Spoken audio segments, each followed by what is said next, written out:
জাতীয় সনদ, আবার নতুন করে সনদ তৈরি করার দরকার থাকে। প্রত্যেকটা দফা আপনি পরে দেখবেন। বিএনপিকে ধন্যবাদ, তারা এই 31 দফা নিয়ে গ্রামে গঞ্জে গেছে, তাদের নেতা কর্মীদেরকে প্রশিক্ষণ দিচ্ছে এবং সেইভাবে বিএনপির সকল নেতা কর্মী আজকে 31 দফা ধারণ করে জনগণের সামনে তাদের বক্তব্য উপস্থাপন করছে। সুতরাং আরো যদি আপনি চান, বলে যে কম সংস্কার বেশি সংস্কার, অনেক ধরনের কথাবার্তা আপনি চালু করেছেন।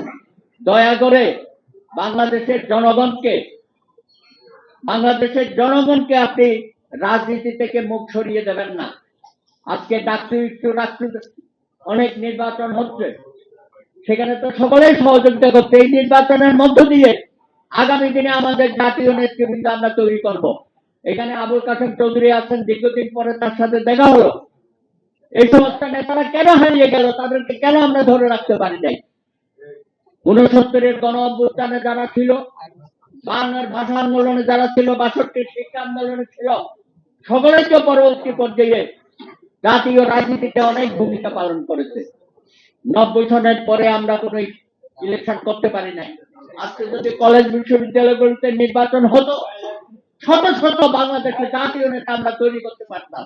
এখানেও যারা বসে আছে সবাই ছাত্র রাজনীতি থেকে বেড়ে ওঠা নেতা। সুতরাং যে দেশে একটা পরিবর্তনের হাওয়া সুবাতাস বইছে, এটাকে বাধাগ্রস্ত করা যাবে না। জনাব ইউনূস সাহেব এবং উপদেষ্টা সদস্যরা আগামী ফেব্রুয়ারি মাসে বাংলাদেশে একটি নির্বাচন অনুষ্ঠিত হবে।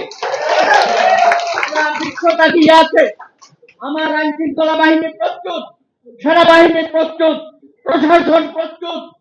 তারপরও আমাদের রাজনৈতিক দলের কিছু কিছু দল তারা এই নির্বাচনকে বিলম্বিত করার জন্য নানা রকমের কলা কৌশল করছে।